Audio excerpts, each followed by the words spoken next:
안녕하십니까? CJB 아침 뉴스입니다.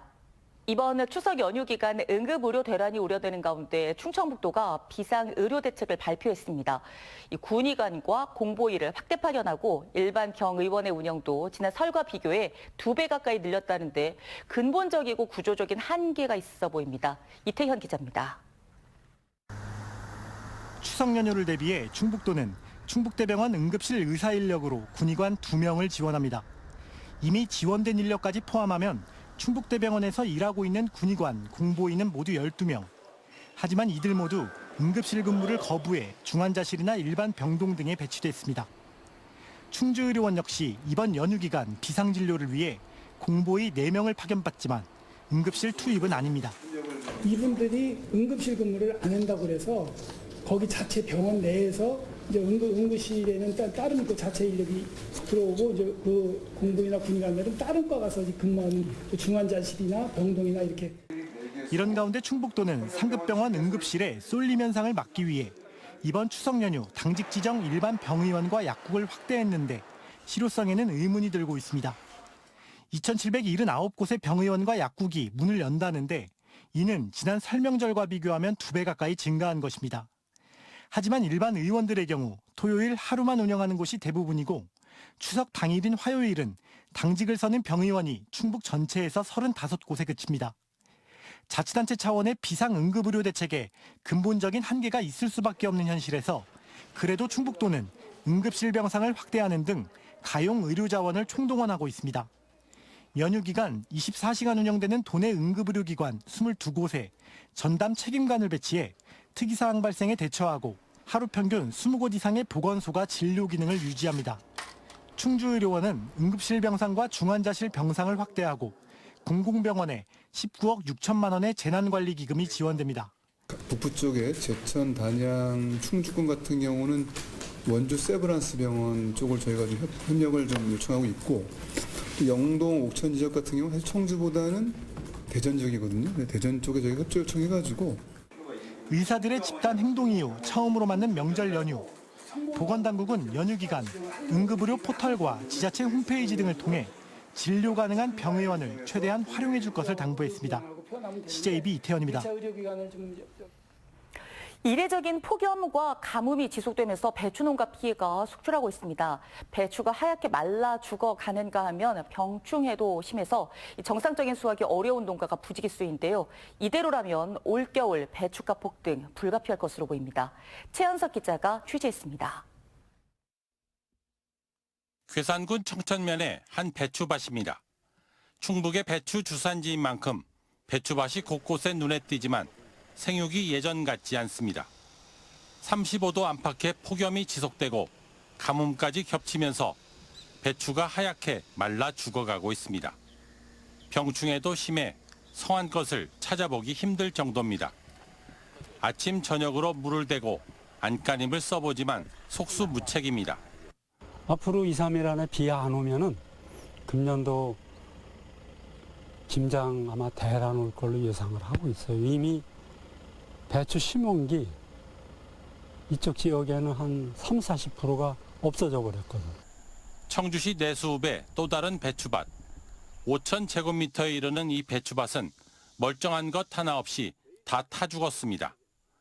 두세 차례 배추 모종을 다시 심고 정성을 쏟았지만 좀처럼 식을 줄 모르는 폭염과 가뭄에 한 해 농사를 망친 것입니다. 20년 배추 농사를 해왔지만 올해 같은 경우는 처음입니다. 이런 건 진짜 처음이고 이렇게 비가 안 와갖고 이게 막 물을 퍼다가 주니까 너무 힘들고 그래가지고 오지가면 우리가 포기를 했을까. 충북 지역 배추 재배 면적은 975헥타르. 아직 공식적인 피해 집계는 이루어지지 않고 있지만 전체의 20-30% 정도가 수확이 어려울 것으로 추정되고 있습니다. 더욱이 배추 모종을 다시 심을 수 있는 시기도 지나 지금도 비싼 배추값이 올 겨울에는 더 폭등할 것이란 우려도 나오고 있습니다. CJB 최연석입니다. 2년 전 보은의 플라스틱 기계 제조업체에서 끼임 사고로 70대 하청업체 노동자가 숨지는 일이 발생했습니다. 충북에서 처음으로 원청업체 대표에게 중대재해처벌법이 적용돼 재판에 넘겨지면서 관심이 모아졌는데요. 1심에서 벌금형이 선고됐습니다. 하청업체 대표와 공장 관계자들에게는 더 엄한 처벌인 징역형의 집행유예 등이 내려졌습니다. 박원 기자입니다. 구급대원이 공장 내부로 들어가자 남성이 쓰러져 있어 응급처치를 실시합니다. 보은의 한 플라스틱 기계 제조업체에서 70대 하청업체 노동자가 장비에 끼이는 사고가 난 겁니다. 결국 남성은 병원에서 치료를 받다 숨졌는데 조사 결과 안전조치 의무를 이행하지 않은 점들이 확인됐습니다.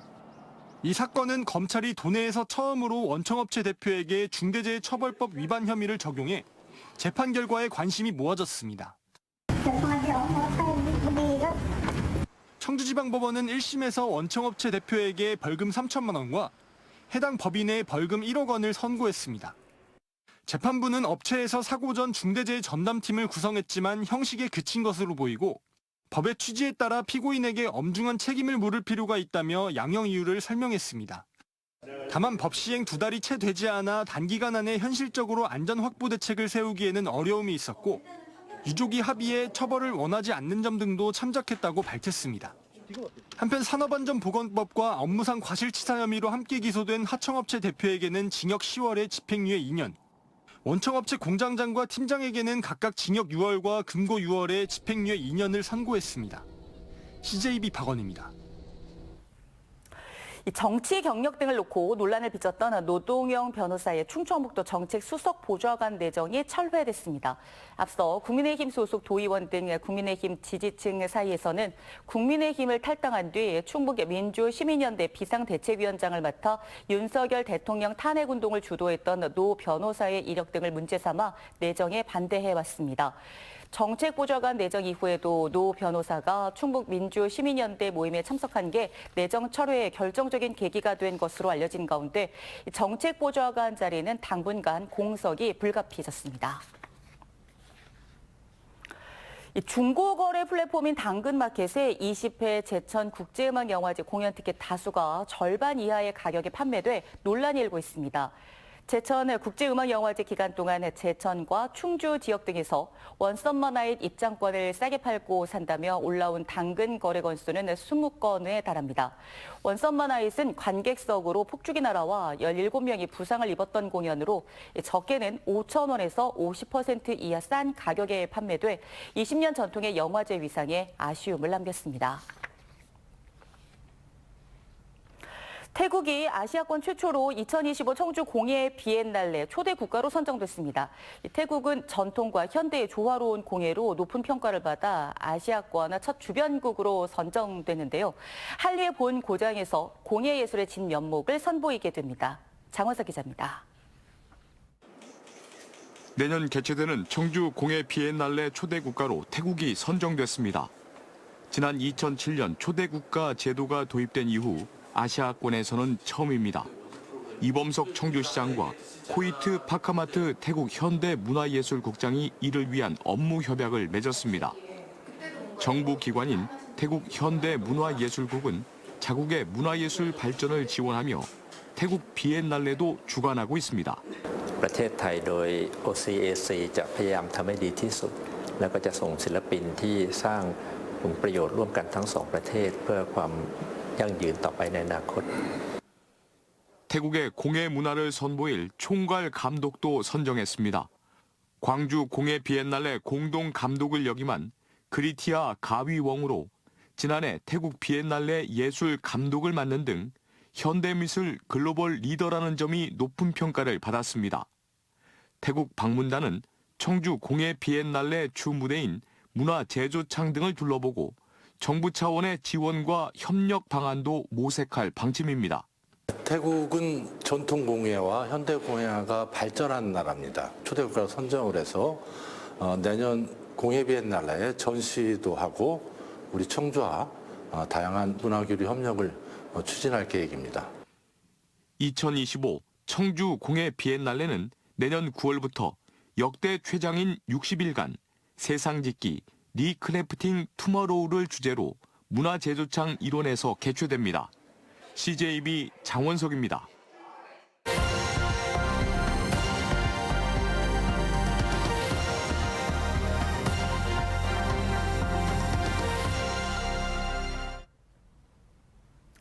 이 경북 포항과 강원 삼척을 열차로 50분대로 오갈 수 있는 동해선이 올해 말 개통됩니다.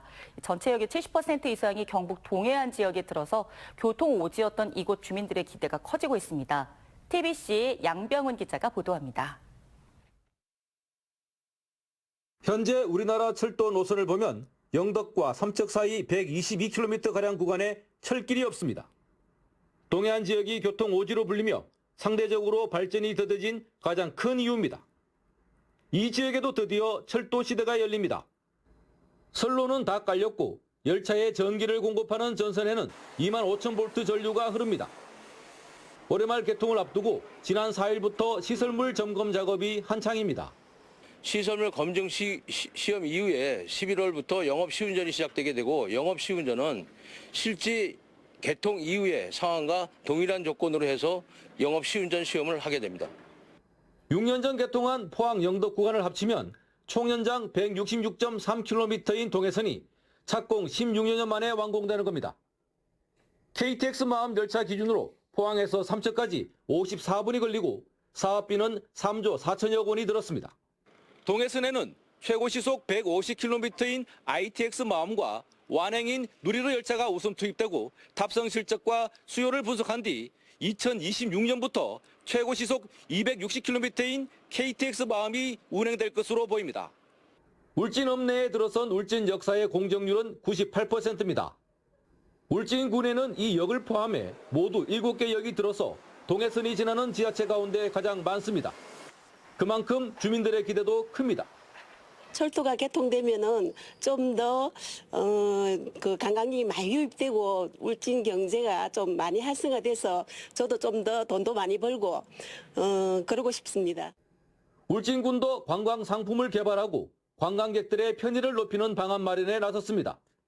수도권과의 접근성 강화를 위해서 환승이 없는 서울 노선이 반드시 필요한 만큼 관계기관과 지속적인 건의와 협의를 진행을 해나가고 있습니다. 동해 남부선과 이어지면서 부산, 울산과의 시간 거리도 짧아집니다. 동해선 전체 역 18곳 가운데 77%인 14곳이 경북에 있습니다. 포항시와 영덕군도 접근성을 높이기 위해 포레일과 협의하고 있고 지역 교통망도 정비하며 동해안 철도시대 준비를 서두르고 있습니다. TBC 양병훈입니다. 상임위 심사 과정에서 대부분 삭감됐던 김영환 지사의 역점사업 예산 가운데 절반 가까이가 되살아났습니다. 충청북도의회 예산결산특별위원회는 충북도의회 추가 경정 예산안을 심사한 결과 상임위에서 전액 삭감됐던 충북형 농촌공간 활용 시범사업 부지 매입 25억 원을 되살리고 도청 본관의 복합문화공간 조성 사업과 문화의 바다 사업 예산도 일부 반영했다고 밝혔습니다. 한편 괴산군 청천면의 업사이클링 사업 등 3개 사업은 전액 삭감이 그대로 의결됐습니다. 이번 추경안은 오늘 본회의에서 확정됩니다. 충주의료원이 추석 연휴 기간 응급실을 24시간 운영하고 임시 공휴일인 10월 1일에도 정상 운영한다고 밝혔습니다. 충주의료원 노사는 내원객들의 불편을 최소화하고 지역 의료 공백 해소를 위해 임시 공휴일에도 정상 진료에 나설 방침입니다. 앞서 충주의료원은 건국대 충주병원 응급실 운영 축소에 따라 응급실 의료진을 5명에서 7명으로 늘리고 중환자실과 응급실 병상도 확충했습니다.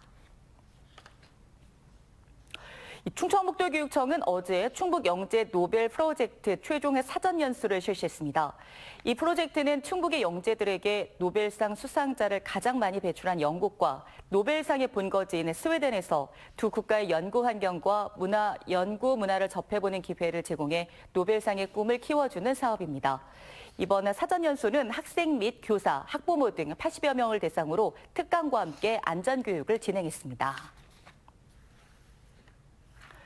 청주시정연구원이 출입국 이민관리청 신설과 청주시의 대응 방안을 주제로 토론하는 콜로키움을 열었습니다. 이 자리에서 조은정 연구위원은 국토 균형 발전과 상징성, 외국인 편의, 업무 효율성 등에서 청주시가 이민청 유치에 적합한 여건을 갖고 있다고 평가했습니다. 원광희 시정연구원장은 논의된 의견을 검토해 앞으로 청주시가 이민청을 유치하기 위한 정책적 지원 방안을 마련하겠다고 밝혔습니다. CJB 뉴스를 마칩니다. 고맙습니다.